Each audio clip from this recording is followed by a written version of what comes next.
I'm Attorney Nick Alcock. I'm going to talk a little bit about bonds in Arizona and how bonds work. Now, typically people who are charged with a misdemeanor offense don't receive a bond. They're just released on their own recognizance, or OR. So if you have a misdemeanor offense, the City of Phoenix, City of Chandler, something along those lines, very rarely will you see a bond. Now, if somebody has failed to appear in court, let's say that they have a history of not showing up, that's when a judge will impose a bond. But for a typical DUI offense, most of the time people are, they get a citation, that's it, and they have a promise to appear when they need to show up on a certain date. Now, for felony matters, it's a little bit different because there are some types of cases where a bond is almost always going to happen. A case involving a very serious, dangerous offense where maybe there is an allegation of a dangerous instrument being used, there's a bodily injury, something along those lines, then it's very likely a bond would be put in place. Same thing goes for someone who's got a history of not showing up for court or a history of many different types of felony prior convictions. So someone with a bunch of priors is probably going to get a bond, whereas someone who has never been in trouble before won't. The court's going to consider a number of factors. How long have you lived in the community? What are your ties to the community? Do you have any failures to appear? Have you ever not shown up for court? Are you working? Do you have a stable place to live? Things like that. So the person who's very likely to get a bond would be someone that maybe lived in a different state, who's only passing through the town, has no ties to the community, and maybe they've got some prior felony convictions in the past and they've not shown up to court. That person's very likely to get a bond. So how does a bond work? Well, there are two different types of bonds. One's a secured appearance, one's cash only.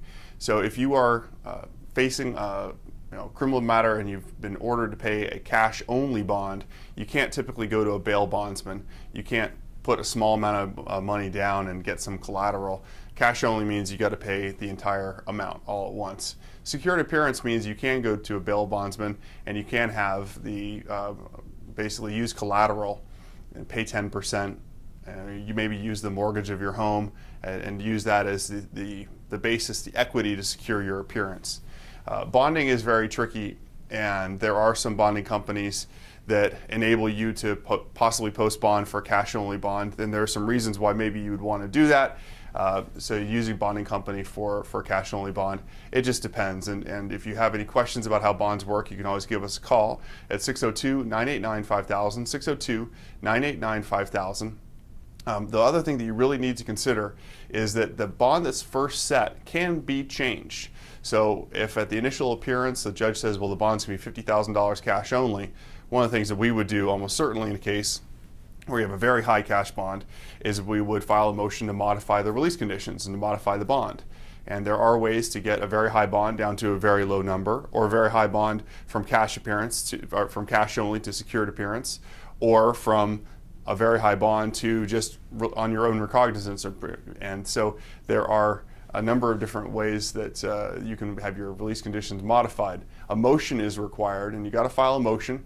You got to get in front of a judge. It does take some time because when you file the motion, the prosecution has the ability to say, well, we need time to investigate this individual, and we need time to investigate the number of prior felony convictions this individual has. Typically 10 days after you file a motion to modify release conditions, you can get in front of a judge and argue your case and say, this is why this individual my client should have a lower bond. At that point, letters of support from the community, having a number of family members in court, having family members appear in court and more or less make a statement to the court. Those are very, very powerful things, and it can really affect whether or not a judge is going to reduce the bond. I've seen cases where just having 20, 30 people in the courtroom with 3 or 4 of them approaching and talking to the judge about what a good individual the defendant is, that can really change a bond and it can really move it.